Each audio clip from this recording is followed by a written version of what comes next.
स्वागत आहे तुमचं सुचित्राज होम किचनमध्ये। आजची रेसिपी आहे अंडा पराठा। अंडा पराठा खायला खूप टेस्टी आणि पटकन बनणारा पदार्थ आहे। अजूनपर्यंत चॅनलला सबस्क्राईब केलं नसेल तर सबस्क्राईब करा। अंडा पराठा बनवण्यासाठी इथे आपण 2 अंडी फोडून घेतली आहेत। तुमच्या आवडीनुसार तुम्ही इथे बारीक चिरलेली हिरवी मिरची, बारीक चिरलेला कांदा, कोथिंबीर घालू शकता। पराठा बनवण्यासाठी एक कणकेचा गोळा घेतला आहे। फोडून घेतलेल्या अंड्यामध्ये बारीक हिरवी मिरची घालायची आहे, बारीक चिरून घेतलेला कांदा घालायचा आहे, कोथिंबीर घालायची आहे, चवीनुसार मीठ घालायचे आहे, हळद घालायची आहे, लाल तिखट घालायचे आहे। सर्व साहित्य एकसारखे फेटून घ्यायचे आहे। तुम्ही इथे पाहू शकता अंडे छान फेटून झाले आहे।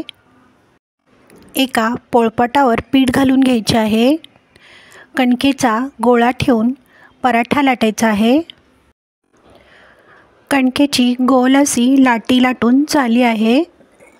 कणकेच्या गोल लाटीवर 1 चमचा तेल किंवा तूप घालायचे आहे। थोडे पीठ घालून सर्व बाजूला एकसारखे लावून घ्यायचे आहे। तेल आणि पिठामुळे पराठ्याला छानशी लेयर येते। घडी घालून पराठा छानसा लाटून घ्यायचा आहे।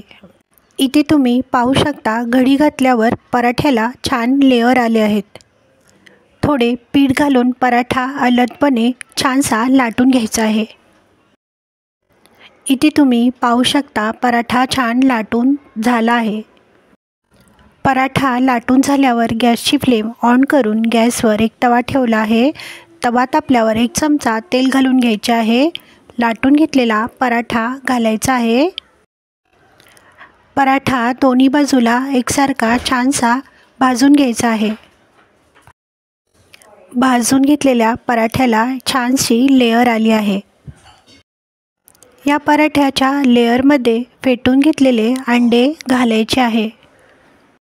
तुम्ही ते पाहू शकता फेटून घेतलेले अंडे पराठ्याच्या लेयरमध्ये घातले आहे।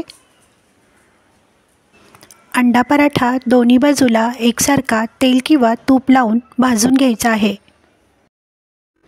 तुम्ही इथे पाहू शकता अंडा पराठा तेल किंवा तूप लावून एकसारखा दोन्ही बाजूला भाजून झाला आहे।